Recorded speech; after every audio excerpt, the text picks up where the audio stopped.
querido irmão, querida irmã. Sou o Padre Frei Inácio José, pároco da paróquia de Nossa Senhora das Mercês, Arquidiocese de Belo Horizonte, mestre em Teologia Bíblica pela FAGE. Seja bem-vindo ao nosso programa Pão da Palavra, no qual nós meditamos a Palavra de Deus proclamada neste domingo. Minha saudação aos queridos radiovintes da Rádio Comunidade FM de Bom Sucesso e da Web Rádio Nossa Mãe de Berité, nossas parceiras da evangelização. Nós estamos celebrando o terceiro domingo do tempo comum e nós temos como palavra de Deus Isaías capítulo 8, versículo 23 ao capítulo 9, versículo 3, primeira carta de São Paulo aos Coríntios, capítulo 1, versículo 10 ao versículo 13, depois o versículo 17, e Mateus capítulo 4, versículo 12 a 23.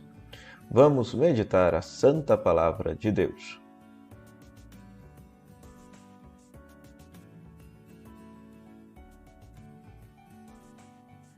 Pois muito bem, querido irmão, querida irmã. Na primeira leitura, esta profecia do texto de Isaías, essa profecia do livro de Isaías, que está no primeiro Isaías, Isaías aqui reflete uma luz, imagina uma luz que chega para iluminar o Além-Jordão e a Galileia das Nações. Ou seja, é necessário entender aqui um pouquinho da geografia de Israel. Galileia fica no norte de Israel e este reino do norte foi destruído em 722 pelos assírios, e a imagem da destruição deste povo ficou no imaginário bíblico, no imaginário popular, como símbolo de escuridão, como símbolo de trevas.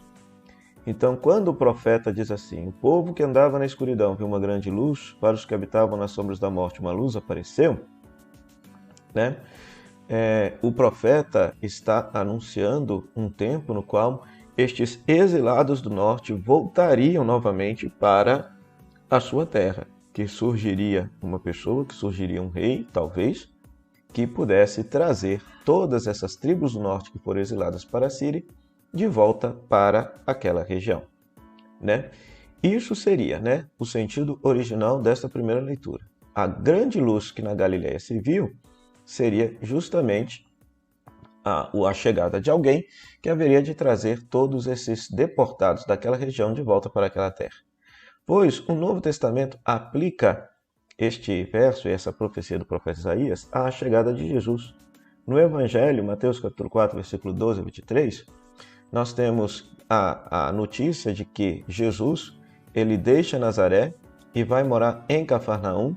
E aí o evangelista, o catequista Mateus, utiliza justamente a profecia de Isaías para justificar, né? Citando que o fato de Jesus ter ido morar em Cafarnaum era para se cumprir esta profecia de Isaías. Cafarnaum fica no norte e na Galileia das Nações. Então isso aqui é muito interessante, porque na época de Jesus se havia um grande preconceito do povo do sul de Judá, onde ficava a cidade de Jerusalém, o templo de Jerusalém, para com o povo do norte da Galileia. Eles consideravam que o judaísmo e a religião praticada por eles não era uma religião verdadeira, uma religião genuína, uma religião pura, tal qual a religião que se praticava no sul em Judá, no templo de Jerusalém. Então, por isso que o norte, a Galileia, sempre foi visto na literatura bíblica como símbolo, por exemplo, do paganismo. Então, se aparece ali uma grande luz, significa que aparece ali um Salvador que haverá de trazer essas pessoas para a vivência do reino de Deus, para a vivência da palavra de Deus. E, no entender de Mateus, esta pessoa seria Jesus, Jesus Cristo, Jesus o Messias. Depois, por isso que à beira deste lago da Galileia, ou mar da Galileia, como a literatura bíblica chama, porque na verdade é um grande lago, de tão grande chama-se mar. Vale ressaltar que em hebraico a palavra Ian, né, significa grande quantidade de água, então pode significar mar, lago ou rio. Então chama os pescadores para o seguirem. Ora, nós sabemos que do ponto de vista histórico, os pescadores eram os mais altos tributados na época de Jesus. Então é muito interessante que isso aqui tem uma ressonância histórica. Por que Jesus chamou em primeiro lugar os pescadores? Porque eles eram justamente os mais afligidos pelo reino de Roma, pelos impostos que o Império Romano colocava sobre o povo judeu escravizado, né? E De tal maneira, então, portanto, que são esses pescadores que vão acreditar, em primeiro lugar, na Boa Nova, na pregação de Jesus, e se tornarão os seus discípulos. E é interessante que o convite que Jesus faz a eles é: segui-me e eu farei de vós pescadores de homens. Então aqui tem um imaginário bíblico muito interessante. Por quê? Porque o mar, na literatura bíblica, de modo geral, vale ressaltar que o povo de Israel vivia num contexto de deserto, não um contexto de grandes águas, então nunca foi um povo marítimo, né? Diferente dos gregos, dos assírios, dos romanos. Então, o mar, no imaginário bíblico, não significa coisa boa, não, significa coisa ruim. Ou seja, o mar é símbolo do mal, do caos, da bagunça, da desordem. Basta conferir que em Gênesis capítulo 1, versículo 1, Deus não criou o mar já existia e Deus simplesmente afasta as águas do mar a fim de fazer surgir a terra. Por isso que lá no livro do Apocalipse, quando, segundo a mentalidade bíblica, Deus fizer um novo céu e uma nova terra, neste novo céu e nova terra não existe mar. Na Nova Jerusalém não existe mar. Por quê? Porque o mar é o símbolo do mal, da bagunça e da desordem. Então, ser pescador de homens significa tirar o ser humano da escravidão do mal, das forças do mal, do domínio das forças do mal e inseri-lo agora na ordem de Deus. Ou seja, é tirar o ser humano da desordem do mal, do caos do mal, da bagunça do mal e colocá-lo agora no ordenamento divino, aquilo que o Novo Testamento chama de reinado de Deus. Então, esta mensagem, essa missão de Jesus de tirar o ser humano das forças do mal e colocá-lo sob o reinado de Deus, essa missão é de cada um de nós, cristãos, cristãs, batizados e batizadas, missionários e missionárias de Jesus Cristo. Ou seja, nós, por meio da nossa pastoral, do nosso cuidado, da nossa misericórdia, da nossa caridade, nós vamos tirando as pessoas do mar, do caos, da desordem, da bagunça e inserindo-as sob o reinado de Deus. A missão que era de Jesus é agora também a nossa missão. E dessa forma faremos a luz brilhar, a luz de Deus brilhar por onde a gente passar. Agora, tem uma coisa que evita essa luz de Deus brilhar e está na segunda leitura, 1 Coríntios capítulo 1, versículo 10 ao versículo 13 e depois o versículo 17. Paulo escreve essa carta para a igreja grega de Corinto, por quê? Porque ele recebe notícias da casa de Cloé que está havendo contendas dentro daquela igreja, está existindo divisões dentro daquela igreja. Tem gente que diz assim: eu sou de Paulo, eu sou de Pedro, eu sou de Apolo. E Paulo, ciente desta dificuldade, ciente deste problema, ciente deste contra-testemunho, que, por exemplo, essa situação vai ficar tão grave, mas tão grave, que, por exemplo, lá no capítulo 11 desta mesma carta, Paulo vai corrigir a forma como eles estavam celebrando a Santa Missa, que não era a ceia do Senhor, né? Ou seja, a Eucaristia era realizada numa espécie de jantar, onde cada um levava os seus alimentos para ser partilhados com os demais. Então tinha gente que comia tudo e não partilhava com ninguém, né? Então havia um sério problema na igreja de Corinto. Eles estavam divididos, eles estavam brigando entre si, eles não estavam se entendendo, estavam divididos. Parece muito com a situação do Brasil, das nossas casas, inclusive da igreja atual, que está cindida, dividida por ideologias. Então Paulo vai justamente tocar nesse ponto, na raiz desse problema, e dizendo: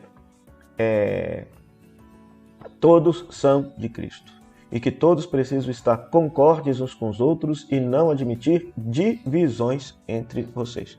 Porque não existe isso: eu sou de Pedro, eu sou de Apolo, eu sou de Paulo. Todos, pelo fato de serem cristãos, serem batizados, pertencem unicamente a nosso Senhor Jesus Cristo. Então não foi Pedro, não foi Paulo, não foi Apolo que morreu na cruz para nos salvar. Foi Cristo. Então todos são de Cristo. Então, ainda hoje, né, a gente percebe que há pessoas que seguem muito mais os ditames de um guru religioso, uma figura religiosa, que muitas vezes lhe apresenta como se fosse a verdadeira fé, um cristianismo torto, um cristianismo ideologizado, ao invés de se voltar à raiz do Evangelho e perceber que o Evangelho abre margem para um pluralismo de vivência da mesma fé. E isso precisa ser respeitado.